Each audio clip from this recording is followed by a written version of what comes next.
Hello tout le monde, j'espère que vous allez bien. Je vous fais une vidéo aujourd'hui pour parler d'appartements à Montréal, comment trouver un logement, voilà, quelles sont les démarches, est-ce que c'est compliqué, est-ce que c'est facile, voilà, les arnaques aussi, à quoi il faut faire attention. C'est une vidéo que vous m'avez beaucoup demandé dans les commentaires et du coup je voulais vous la faire aujourd'hui. Je pense que de toute façon c'est une vidéo que j'allais faire, mais comme elle est demandée, je la fais tout de suite, comme ça au moins c'est fait. Donc on va commencer tout de suite avec le premier point important. Je dirais que c'est déjà quand vous déménagez, quel est le meilleur moment où vous êtes sûr de trouver un logement le plus rapidement possible. Il faut savoir déjà qu'il y a une chose très particulière à Montréal, c'est qu'en fait le 1er juillet, je sais pas pourquoi, même mon propriétaire lui m'a dit c'est comme ça, on sait pas. En fait le 1er juillet tout le monde change d'appartement. C'est vraiment dingue parce que c'est tous les ans pareil. Il y a des gens qui viennent, il y a des gens qui repartent et puis le 1er juillet en fait tu vois vraiment Montréal, ça bouge de tous les côtés. Il y a des gens avec des cartons, des camions de déménagement, enfin ça bouge vraiment. Donc on va dire que c'est vraiment la journée où tout le monde change de logement, où tout le monde part, des gens qui emménagent, etc. Après ça déménage toute l'année, ça change de logement tout le temps, la question n'est pas là, mais c'est vraiment voilà, en été en tout cas, il y a vraiment un gros roulement à ce niveau-là, donc vous êtes sûr de trouver un logement beaucoup plus facilement en été et surtout début juillet que le reste de l'année. En fait, même petite anecdote, moi je sais que mon propriétaire m'a dit si en hiver, donc là décembre, janvier je crois, vous savez si vous voulez rester ou pas, dites-le nous, comme ça nous on peut déjà anticiper et puis même nous on peut déjà commencer à voir un petit peu les recherches parce que les recherches d'appartements se font vraiment beaucoup déjà mars-avril apparemment, les gens commencent vraiment à chercher pour être sûr de trouver pour l'été. Donc ouais, vraiment la meilleure période on va dire que c'est l'été. Après peu importe à quel moment de l'année vous allez venir, il n'y a pas de souci, vous trouverez toujours un logement. Montréal c'est une très grande ville. Il y a aussi une genre de crise de logement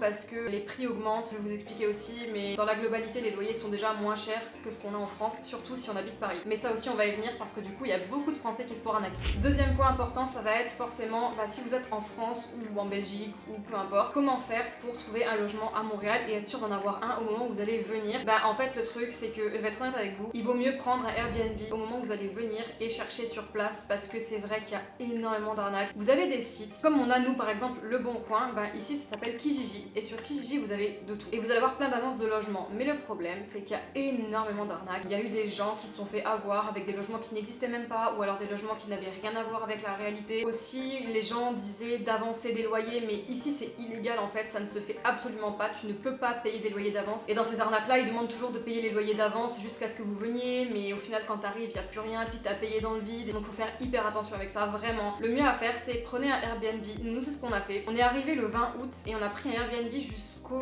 3 septembre je crois, et dites-vous qu'on a trouvé un appartement avant la fin du Airbnb. On a quitté l'Airbnb alors qu'on le payait encore, mais pour déjà s'installer dans l'appartement, donc on a pu faire notre transition calmement, ça c'était pratique. Mais c'est vrai qu'on a trouvé assez vite alors qu'on sortait déjà de la période un peu folle des logements parce qu'on était fin août et fin août début septembre ça se calme beaucoup, tous les logements sont déjà pris, ça devient un peu plus compliqué, il y en a toujours, mais si t'es sélectif sur ta demande, par exemple nous on voulait quelque chose de rénové, quelque chose de assez grand, au moins un 4, un demi, voire un 5, un demi, ça donnait un petit peu délicat de trouver exactement tout ce qu'on voulait, mais on a réussi à trouver, donc on est hyper heureux. Mais voilà, prenez je dirais 2-3 semaines, c'est largement suffisant. Nous les gens nous avaient dit 2 semaines ça suffit largement, et c'est vrai ça suffit largement je trouve, après ça dépend quand est-ce que vous venez, mais ouais nous on est venu fin août et 2 semaines c'était largement suffisant. Troisième point maintenant, ça va être vraiment quand tu arrives à Montréal et que ça y est, t'es dans ton Airbnb et tu recherches ton appartement. Déjà, comme je te l'ai dit, il y a des sites où vraiment tu vas avoir énormément d'appartements en fait qui vont être mis en location, etc. Déjà t'as Kijiji et t'as aussi le marketplace de Facebook. Je sais que moi par exemple en France c'est vraiment pas un truc que j'utilisais beaucoup, mais ici j'ai l'impression qu'ils jurent vraiment que par ça limite. C'est Kijiji Marketplace, vraiment le marketplace est hyper utilisé, donc ça veut dire que t'as plein de logements tous les jours qui se mettent sur le marketplace de Facebook, t'as tous les jours des logements qui se mettent sur Kijiji. Et il y a aussi un truc hyper important, si vous venez, même si vous n'êtes pas en PVT, que vous soyez en permis d'études, permis de travail, PVT, enfin peu importe, allez sur les groupes de PVTistes. Il y a des groupes sur Facebook, ça s'appelle PVTistes. Vous avez plein de déclinaisons du groupe PVTistes et c'est hyper bien parce que c'est plein d'expatriés et d'immigrants qui viennent dans ce groupe là et qui justement recherchent des choses, que ce soit logement, que ce soit de tout en fait. Et il y a aussi une application sur le téléphone qui s'appelle PVTist, ça vient du site web pvtist.net, donc vraiment vous avez tout dessus, vous avez aussi pour le travail, pour des colocations, pour plein de choses, donc vraiment c'est vraiment bien. Une fois que vous arrivez, vraiment déjà allez sur ces groupes là pour trouver un logement, et une fois que vous allez faire des visites, visitez vraiment. De toute façon c'est vraiment en le voyant que vous pouvez être sûr, parce que ça sert à rien de vous fier aux photos, parce que des fois les photos sont trop peu, voilà il y a beaucoup de retouches, ou alors c'est même pas des photos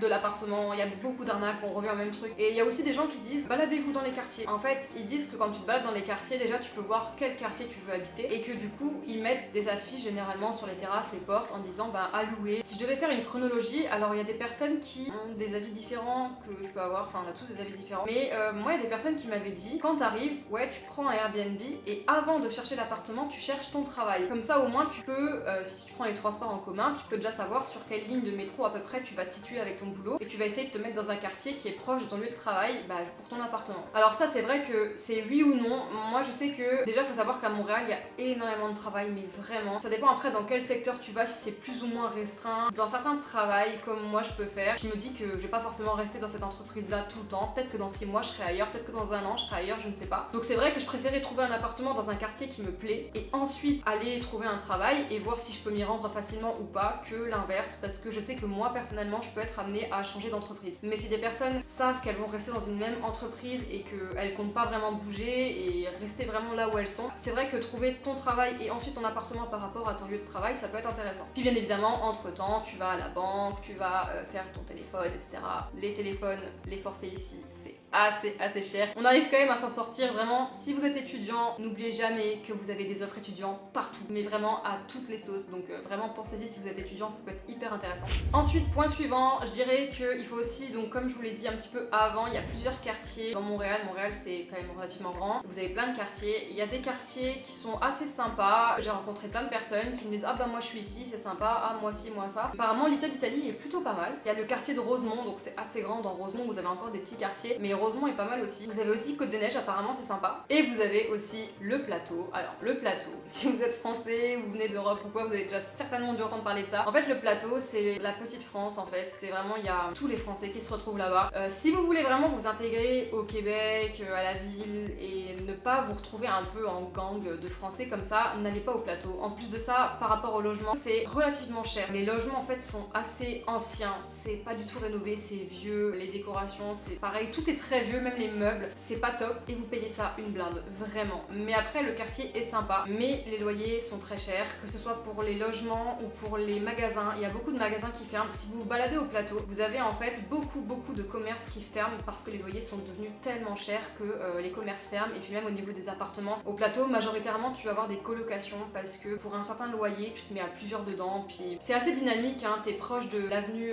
la rue Saint-Laurent. C'est vraiment la rue où tu vas en boîte, tu vas boire des verres. C'est hyper dynamique. C'est pas mal, c'est vrai, mais c'est vrai que c'est cher pour ce que c'est. Pour les personnes qui rechercheraient des quartiers où c'est pas cher et où c'est pas mal, où il y a un bon rapport qualité-prix, il y aurait déjà le quartier, vous savez, là vous êtes proche de Verdun, apparemment, ce serait vraiment pas mal. Hochelaga Maisonneuve. Puis après, quand tu regardes les lignes de métro, je vais te mettre peut-être ici ou ici, je sais pas. Les lignes de métro à Montréal, alors déjà il y en a pas beaucoup, mais ça se développe et puis c'est vraiment simple le métro à Montréal. Sur les lignes vertes, quand tu vas vers Honoré-Beaugrand, apparemment là-bas les logements c'est sympa aussi, puis rapport qualité-prix vraiment pas mal. Et sinon aussi vers Côte-Vertu. Après il y a des gens qui vont à Longueuil, t'as une ligne jaune en fait qui va jusqu'à Longueuil. T'es vraiment hors de la ville, mais c'est bien parce que t'as une ligne de métro donc c'est pratique. Mais à Longueuil les logements sont déjà vraiment moins chers et puis c'est généralement des trucs assez sympas. Quand on cherchait, des fois on trouvait sur des annonces, on voyait des trucs géniaux, des 4 1,5, des 5 1,5 magnifiques à des prix waouh, incroyables. Puis on voyait que c'était à Longueuil, mais en tout cas Longueuil ça peut être sympa. Ensuite, un point très important, comment comprendre le nom des logements ici. Vous avez vu que j'ai parlé de 4 1,5, 5 1,5, etc. En fait c'est très simple, vous avez des studios comme partout, donc c'est une pièce, c'est un 1,5 en fait. Le 1,5 ça va juste être la salle de bain, parce que la salle de bain n'est pas vraiment comprise dans le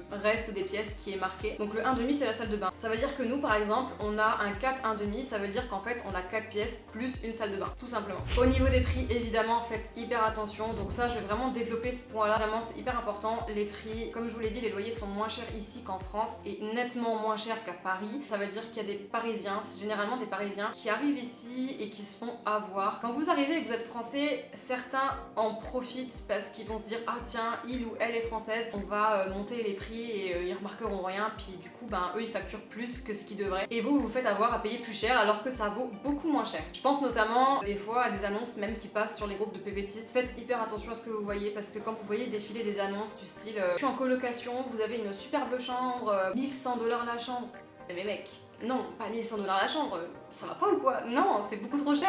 Faites vraiment attention. J'ai déjà vu des studios à 1200 $. Non, à 1200 $, tu as un 4 1,5 ou un 5 1,5. Moi j'arrive quand les prix sont déjà plus chers que ce que c'était avant, mais avant il y a des gens ils me disaient écoute, moi j'avais un 4 1,5 pour 800 $ quoi, pas plus, voire même un 5 1,5. Donc c'est pour ça en fait c'est très important de faire hyper attention. Aujourd'hui je sais que si vous voulez un élément de comparaison, je peux vous parler de mon cas. Nous on a un 4 1,5, donc on est vraiment à côté du métro, sur la ligne orange. On est vraiment bien situé et on a vraiment des magasins, des supermarchés à côté. Il est rénové à neuf, ça veut dire qu'on est arrivé, ça venait d'être rénové. On est vraiment bien dedans, on a tout ce qu'il nous faut. Pareil, on a la clim, hyper important. Si vous n'avez pas de clim, vous allez mourir en été, il fait tellement chaud. Hyper important d'avoir une clim. Pareil, ils avaient refait l'isolation, des plafonds, des sols. Ils ont doublé les fenêtres pour le double vitrage. Enfin, il y a eu plein de choses. Pareil, on avait pris un non meublé, mais il y avait quand même tout dedans. Ça voulait dire qu'on avait un four, un micro-ondes, laveuse, sécheuse. Enfin, honnêtement, on avait vraiment tout dedans et on est à 1200 $. Certains diront que c'est un peu cher, mais majoritairement, les gens nous ont dit que c'était normal, que le prix était normal par rapport à tout ce qu'on avait quand ils sont venus visiter ou quoi. C'est vrai que non, le prix était correct. De toute façon, c'est vraiment le seul qu'on avait trouvé qui nous convenait. Donc on s'est dit, si jamais on paye un petit peu cher par rapport à ce qu'on devrait en théorie, bah c'est pas grave, l'année prochaine on change.